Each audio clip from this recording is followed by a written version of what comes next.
नमस्कार, मी नवनाथ बन. करिअर मंत्र या विशेष कार्यक्रमात आपल्या सगळ्यांचं स्वागत. पूर्वी गमतीनं असं म्हटलं जायचं की टेलर चुकला की त्याची फॅशन व्हायची, परंतु अलीकडच्या काळात करिअरमध्ये फॅशन डिझायनिंग हे एक मोठं क्षेत्र आलं आहे आणि त्याच्यामध्ये करिअरच्या खूप वाटा आपल्या सगळ्यांना उपलब्ध आहेत. पण त्या वाट्यात नेमकी कशी आपली वाट निवडायची, त्यात करिअर कसं करायचं, या सगळ्याविषयी बोलण्यासाठी मृण्मयी अवचट आपल्यासोबत आहेत. मृण्मयी ताई, खूप खूप स्वागत आहे तुमचं. मी आता जसं म्हटलं की पूर्वी फॅशन डिझायनिंग याच्याकडे फार असं गांभीर्यानं बघितलं जायचं नाही.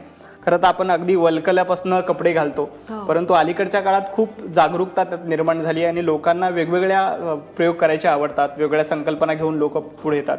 तर हे खूप क्रिएटिव्ह फील्ड आहे. तर या फील्डमध्ये येण्यासाठी काय केलं पाहिजे? फॅशन हे खूप वास्ट आहे, खूप मोठं आता हे फील्ड झालेलं आहे आणि याच्यामध्ये दोन भाग आहेत. एक म्हणजे तुमचं क्रिएटिव्ह, जर तुम्हाला इन्क्लिनेशन असेल तर याचा एक क्रिएटिव्ह भाग आहे आणि एक म्हणजे बिझनेस अपॉर्च्युनिटी आहे. बिझनेसमध्ये रिटेल तुम्हाला माहितीच असेल, खूप मोठं आता फील्ड झालेलं आहे आणि याच्यामध्ये भरपूर करिअरचे आपल्याला पर्याय इथे आहेत.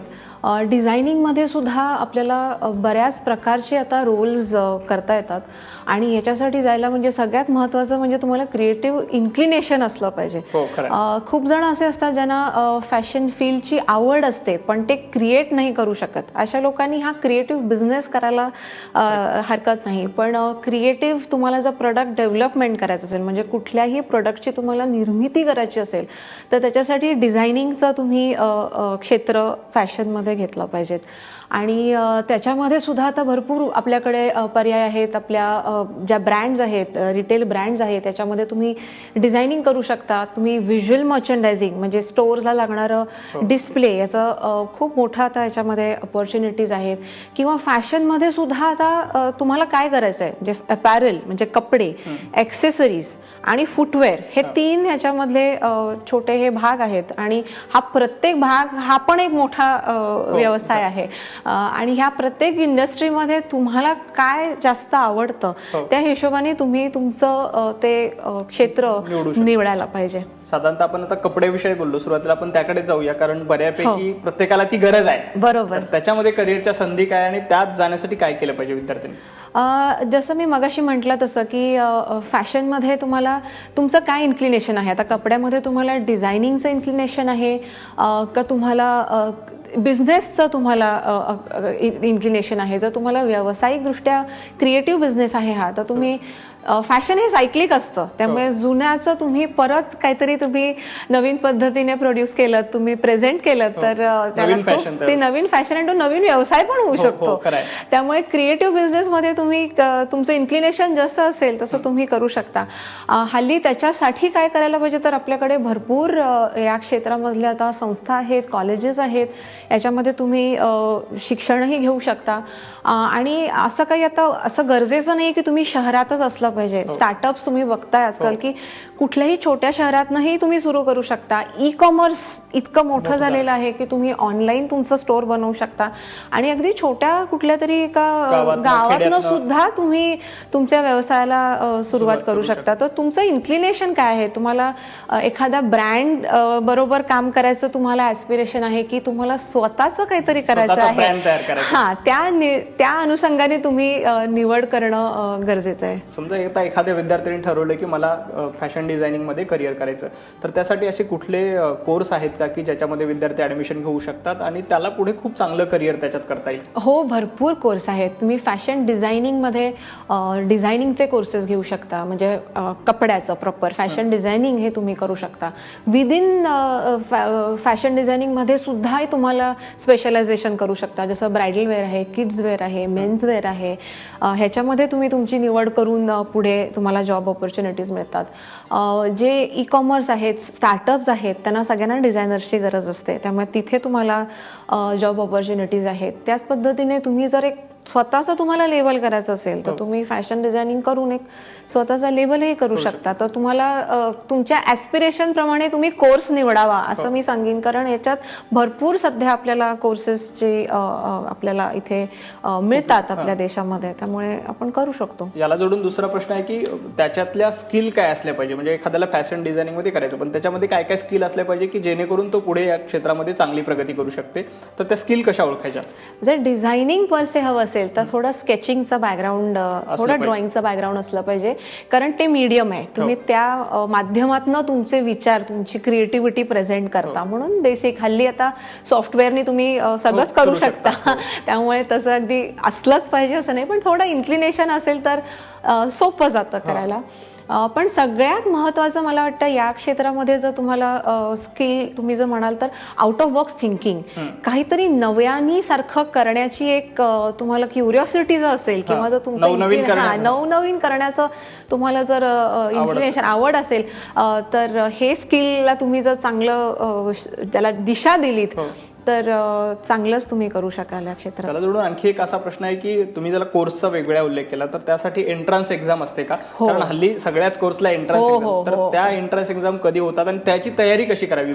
एंट्रन्स एक्झाम या साधारण 12वीचा निकाल लागल्यानंतर प्रत्येक कॉलेजचं ते वेगवेगळं असतं.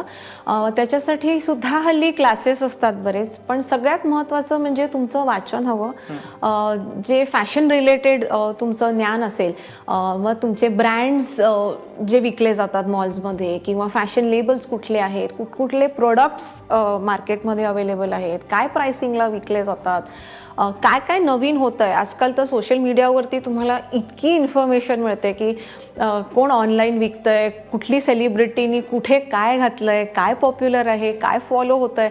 तर हे ट्रेंड्स ना फॉलो करणं खूप इम्पॉर्टंट आहे आणि त्याच्याबद्दल नॉलेज असणं खूप इम्पॉर्टंट आहे. आणि दुसरं म्हणजे त्याला एक रिटर्न टेस्ट असते, त्याच्यानंतर एक इंटरव्ह्यू असतो. इंटरव्ह्यूमध्ये तुम्ही तुमची मतं, तुमच्या आयडियाज तुम्ही कसं प्रेझेंट करता हे बघितलं जातं. त्यामुळे जर तुम्ही आउट ऑफ बॉक्स थिंकिंग असेल तर ते तेवढ्या स्ट्रॉंगली तुम्ही ते मांडताय का हे पण त्याच्यामध्ये बघितलं जातं. तर तुम्ही या स्किल्सवरती काम करू शकता. तर तुम्हाला फॅशनमध्येच करिअर करायचं असेल तर ह्याच्याबद्दलची माहिती गोळा करणं आणि फील्डमध्ये फिरणं पण, म्हणजे नुसतंच ऑनलाईन नाही तर ॲक्च्युअल स्टोअरमध्ये जाणं, एखादा रिटेल एक्सपिरियन्स म्हणजे काय, किंवा एक टच अँड फील करून की हे कापड ह्या कापडापेक्षा वेगळं काय, हे मला वाटतं स्टुडंट्सनी जर त्यांच्या लेवलला सुरुवात केली तर या एंट्रन्सला ते चांगले प्रिपेअर होऊ शकतील आणि ते करू शकतील. हे आणखी एक असा प्रश्न की आपण बघतो की बाकी इतर जे करिअर असतात त्याला एक एज लिमिट असते, त्या अमुक वयापर्यंत तुम्ही ते केलं तर त्यात उत्तम प्रगती करू शकता. पण मला वाटतं याच्यासाठी वयाची काय अट नसावी बहुधा. हो, कारण एक क्रिएटिव्ह फील्ड आहे, त्यामुळे तुम्ही कसं त्याला शेप देता हे तुमच्यावर आहे. तुम्ही जर अगदी 12वी नंतर ठरवलं असेल की नाही मला 12वी नंतर 3 वर्षाचा डिग्री कोर्स करायचा आहे, 2 वर्ष पोस्ट ग्रॅज्युएशन करायचं आहे आणि मग कुठल्या तरी मोठ्या डिझायनर ब्रँडबरोबर काम करायचं आहे, तर हो, मग त्या एज मध्ये तुम्ही ते केलं तर तुम्ही ते करू शकाल. पण जर तुम्हाला काहीतरी वेगळा प्रोडक्ट करायचा आहे, तुम्हाला वेगळ्या प्रकारचा बिझनेस करायचा आहे, तर मग ह्याला एजची मर्यादा नाहीच आहे.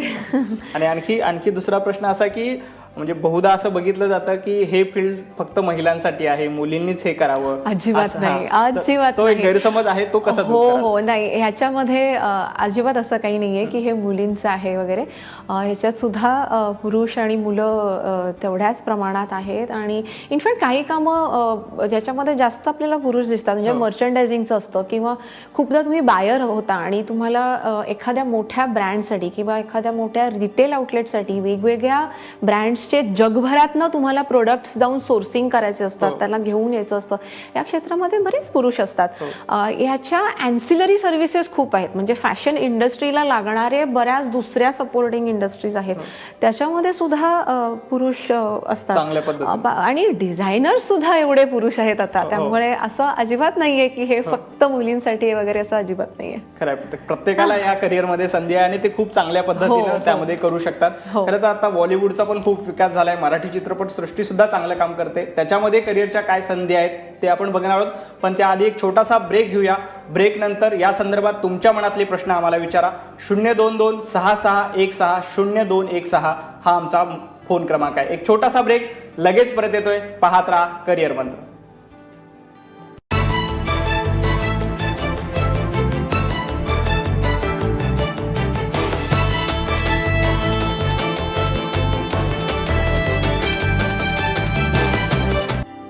ब्रेक नंतर आपल्या सगळ्यांचं स्वागत. आपण बघताय करिअर मंत्र. तुमच्या मनातले फॅशन संदर्भातले काही प्रश्न असतील तर 02266160126 या आमच्या फोनवर तुम्ही संपर्क करू शकता. आत्ता सध्या आपल्यासोबत नवनाथ वरपे बोलतायत पुण्यावरून. नवनाथ, स्वागत आहे तुमचं. तुमचा प्रश्न विचारा. हा हॅलो. हा बोला. हा आता नवीनच कोर्स झालेला आहे तर त्याचं बिझनेस चालू करायचा आहे. हा काय त्याचं माहिती द्या ना आम्हाला, कसं लायसन वगैरे कसं काय असतं का काय. ओके, नवीन कोर्स पूर्ण झालाय त्यांचा, तर बिझनेस सुरू करण्यासाठी काय करावं? नवनाथ, तुमच्याकडे बरेच पर्याय आहेत. तुम्ही स्वतःचं जर तुम्हाला मॅन्युफॅक्चरिंग युनिट सेट करायचं असेल तर तुम्ही ठरवू शकता कुठल्या प्रकारचं तुम्हाला प्रोडक्ट मॅन्युफॅक्चर करायचं आहे. आणि बरेच मोठे रिटेल ब्रँड्स असतात जे वेंडर्स शोधत असतात, तर तुम्ही त्यांना भेटू शकता. तुम्ही फाइंड आउट करू शकता की आणि तुमच्या प्रोडक्टच्या अनुषंगाने तुम्ही त्या ब्रँड्सना अप्रोच करून त्यांना ते बनवून देऊ शकता. हा एक पर्याय आहे. दुसरं, जर तुम्हाला स्वतःचं दुकान करायचं असेल, समजा स्पेसिफिक तुमची काही डिझाईन्स असतील, काही प्रोडक्ट्स असतील, ही तुम्ही बनवून एक स्वतःचं रिटेल शोरूम करून तुम्ही विकू शकता. किंवा तुम्ही ऑनलाईन स्टोअर बनवू शकता आणि ऑनलाईन स्टोअरवरनंही तुम्ही ते विकू शकता. आणि अजून एक प्रश्न, लायसन्ससाठी काय असतं का असं त्यांनी विचारलं. तुम्हाला तुमची एक कंपनी फॉर्म करायला लागेल आणि त्याचं तुम्हाला सगळे रजिस्ट्रेशन्स करावे लागतील. आणि पार्टनरशिप असेल किंवा कुठल्याही कंपनीसारखं तुम्ही प्रोप्रायटर असाल, पार्टनर असाल, जसं तुम्हाला हवं असेल त्या पद्धतीने कंपनी रजिस्टर करून तुम्हाला सुरुवात करावी लागेल. अजून आणखी एक फोन आहे आपल्या सर्व. कांचन वैद्य बोलतायत नागपूरहून. कांचनताई, खूप स्वागत आहे तुमचं. तुमचा प्रश्न विचारा. नमस्कार. हा नमस्कार. मला विचारायचं होतं की जसा आपला हा डिग्री कोर्स आहे, परंतु आपल्याला छोटा कोर्स करायचा असेल, जसा 6 महिने वर्षभर असा, तर तो कोर्स आहे का आणि कुठे आहे? आणि याच्यानंतर, या प्रोग्राम नंतर आपल्याला कुणाचं मार्गदर्शन या संबंधात लागलं तर कुणाला कॉन्टॅक्ट करायचं? छोट्या कोर्सेसचे आपल्याला बरेच ऑप्शन्स आहेत. पर से नागपूरमध्ये मला एक्झॅक्टली असं संस्थांची नावं माहिती नाहीत, पण इन्स्टिट्यूट्स असतात प्रायव्हेट ज्या तुम्हाला असे कोर्सेस ऑफर करतात. 6 महिन्याचे, 1 वर्षाचे, कधी कधी आठवड्यातनं 3 दिवस असेही कोर्सेस असतात जे आपला जॉब सांभाळून किंवा ज्यांना हे पार्ट टाईम शिकायला ज्यांना वेळ असेल ते तुम्ही घेऊ शकता. आणि त्याच्यानंतर तुम्ही त्याचा एक्सपिरियन्स घ्यायला जर कुठेतरी जॉब केलात, मला असं वाटतं, तर तुम्हाला जास्त शिकायला मिळेल आणि मग तुम्ही त्याच्यामध्ये पुढे शिकू शकता. म्हणजे 3 वर्षाची डिग्रीज करायला पाहिजे असं काही बंधन नाही. असं काही नाही. आपण ब्रेकवर जाण्यापूर्वी जसं बोलत होतो की हल्ली बॉलिवूडचा तर खूप मोठा विकास आलाय, खूप मोठे प्रोजेक्ट येतात आणि मराठीमध्ये सुद्धा खूप चांगले चांगले प्रोजेक्ट येतात. तर या वाढत्या प्रोजेक्टचा, वाढत्या फिल्म इंडस्ट्रीचा या करिअरवर कसा परिणाम होतो? नाही, चांगलंच आहे. कारण कॉस्ट्युम डिझायनिंग ही एक यातली एक स्ट्रीम आहे फॅशन डिझायनिंगमध्ये. याच्यात सगळ्यात महत्त्वाचं म्हणजे स्क्रिप्ट किंवा कॅरेक्टरला लागणारं असं हे कॉस्ट्युम बनवणं. बजेट खूपदा टाईट असतं. जर सिरियल्स असतील किंवा लो बजेट मूवी असेल तर बजेट टाईट असतात. ह्याच्यामध्ये स्टायलिंग जास्त केलं जातं. म्हणजे तयार असलेले कपड्यांचं मिक्स अँड मॅच करणं किंवा कुठनं तरी खूप महाग नसलेले कपडे एकत्र करून त्याचा फील खूप महाग आहे असं भासवणं, हे सगळं जे आहे हे कॉस्ट्युम डिझाईनमध्ये असतं. काही बिग बजेटेड मूवीज पण असतात, जशा पिरियड फिल्म्स असतात किंवा ज्याचं खूप जास्त बजेट आहे. इथे सुद्धा खूप स्कोप असतो आणि तिथे मोठे डिझायनर्स आपण बघतोही जे कॉस्ट्युम डिझायनिंग करतात. तर ह्याचं वाढणारच आहे स्कोप, कारण एंटरटेनमेंटमध्ये आपण बघतोच आहोत खूप वाढ आहे. अच्छा, आणखी एक फोन आहे. मिलिंद वाघ बोलतायत पिंपळगावरून. मिलिंदजी, खूप स्वागत आहे तुमचं. तुमचा प्रश्न विचारा. मॅडम, मी मिलिंद वाघ बोलतोय, पिंपळगाव, वसमत जिल्हा, नाशिकहून. माझा प्रश्न असा आहे की माझी मुलींनी 10वीची परीक्षा दिलेली आहे आणि तिला फॅशन डिझायनिंग करायचं. आम्ही राहतो ग्रामीण भागात. तर साधारण किती भांडवल लागतं स्वतःचा व्यवसाय सुरू करायचा असेल तर? आणि इथे कोणत्या या क्षेत्रात नोकऱ्या आहेत का? आणि साधारण किती त्याचं मिनिमम पेमेंट मिळतं? चांगला प्रश्न आहे. हो, त्याच्यामध्ये पिंपळगाव मधनं तुम्हाला, मला वाटतं नाशिक हे सगळ्यात जवळचं शहर तुम्हाला असेल अवेलेबल. आणि तिथे आम्हाला खात्री, तिथे बरेच कोर्सेस तुम्हाला मिळतील. तुमच्या दुसऱ्या प्रश्नाचं उत्तर द्यायला मी सांगेन की ती लगेच तिने व्यवसाय सुरू न करता जर तिने काही वर्ष जॉब केला तर ते जास्त चांगलं होईल. कारण तो तिला मिळणारा एक्सपिरियन्स ह्याच्यावरनं ती ठरवू शकेल की कुठल्या स्केलला तिला व्यवसाय करायचा आहे. कारण व्यवसायाला लागणारं भांडवल हे तुम्ही कुठल्या पद्धतीचा व्यवसाय तुम्ही निवडताय आणि किती स्केलवर करताय ह्याच्यावर अवलंबून असतं. तुमच्या कोर्स फी बद्दलचा प्रश्न आहे हा तुम्ही कुठलं कॉलेज डिपेंड करता ह्याच्यावर आहे. अगदी म्हणजे वार्षिक 30,000पासून ते लाखांमध्ये अशा फीज असतात. त्यामुळे तुम्ही कुठला कोर्स निवडताय ह्याच्यावरती आणि कुठलं कॉलेज निवडताय याच्यावरती त्या फीज अवलंबून असते. आणखी एक प्रश्न विचारला होता की कॉलेज चांगलं निवडलं झाल्यानंतर प्लेसमेंट कुठे मिळू शकते, नोकरी मिळू शकते का? हो, नोकरीसाठी आजकाल बरेच स्टार्टअप्स आपण बघतो जे ऑनलाईन स्टोर्स सेटअप करून त्यांना डिझायनर्सची गरज असते. त्यामुळे त्या संधी तर आहेतच. ई कॉमर्समध्ये मर्चंडायझिंगच्या पण खूप संधी असतात. ई कॉमर्सवाल्यांना पण मर्चंडायझर्सची गरज असते. जर तिची तयारी असेल कुठे शहरात जाऊन एखाद वर्ष 6 महिने काम करायची तर तिथे तुम्ही डिझायनर लेबल्स असतात, डिझायनर स्टुडिओज असतात, रिटेल शॉप्स असतात. इथे सुद्धा तिला नोकरी मिळू शकते. कॉलेज कसलं आहे आणि कुठलं आहे आणि काय तिने कोर्स केला आहे याच्यावरती खरं सॅलरी अवलंबून असते. पण जर डिसेंट तुम्ही चांगलं तुम्ही सॅलरी केलं तर अगदी म्हणजे महिन्याचे 15-20 हजारापासून ते लाखांपर्यंत तुम्हाला याच्यामध्ये सॅलरी मिळू शकते. यात आणखी एक प्रश्न आहे की कोर्स करण्याबरोबर आपण अनुभव घेतला पाहिजे, खूप महत्त्वाचं आहे. तर त्यासाठी विद्यार्थ्यांनी काय केलं पाहिजे? अगदी सुरुवातीपासून की बाबा एक्सपिरियन्स असला तर बरं पडतं हाती. तर कोर्स चालू असताना अनुभव घ्यावा का संपल्यानंतर घ्यावा? नाही, या क्षेत्रामध्ये मला असं वाटतं अनुभव हा घेतच राहावा. कारण तुम्ही नोकरी केलीच पाहिजे. कारण मला असं वाटतं की त्याच्याने तुम्ही खूप स्वतःचे पैसे न घालवता का तुम्ही खूप गोष्टी शिकू शकता. आणि दुसरं हे फील्ड सारखं बदलत असतं आणि फॅशन ही सायक्लिक आहे. त्यामुळे काही गेलेल्या गोष्ी परत येतात, नव्याने येतात. तर हे तुम्हाला पॅटर्न तो कसा येतो हे सारखं तुम्हाला जवळून बघत राहावं लागतं. आणि जे आजूबाजूला लाईफस्टाईलमध्ये जे चेंजेस होत आहेत जागरूक होऊन तुम्ही म्हणजे अपडेट राहणं खूप महत्त्वाचं आहे. हल्ली हे एवढं अवघड राहिलं नाहीये. आधी आम्हाला खूप फॅशन मॅगझिन्स पुस्तकं वगैरे वाचायला लागायचे. पण हल्ली सोशल मीडियावर ऑनलाईनवरती खूप डेटा अवेलेबल आहे. त्याच्यानंतर सेलिब्रिटीज खूप आपल्या फॅशनला इन्फ्लुएन्स करतात. तर तुम्ही त्यांना पण फॉलो केलं, एकंदर तुम्ही ट्रेंड्स जर बघत राहिलात तर तुम्ही खूप अपडेटेड राहू शकता. आणि ते काळानुरूप तुम्ही बदलत राहिलात आणि वेगवेगळ्या प्रकारच्या माध्यमांमध्ये अपडेट राहिलात तर नक्की तुम्हाला याच्यामध्ये करिअरच्या खूप मोठ्या संधी आहेत. मृण्मयीताई, आज तुम्ही इथे आलात आणि सगळ्या विद्यार्थ्यांना मार्गदर्शन केलं त्याबद्दल माझ्या वतीने खूप खूप धन्यवाद. थँक्यू. करिअर मंत्रच्या आजच्या कार्यक्रमात आपण इथेच थांबतो. उद्या नव्या पाहुण्यांसह नव्या करिअरच्या वाट्या घेऊन पुन्हा येणार आहोत. परंतु सर्व प्रकारच्या ताज्या बातम्यांसाठी abpmaza.in या आमच्या वेबसाईटला नक्की भेट द्या आणि पाहत राहा ABP माझा.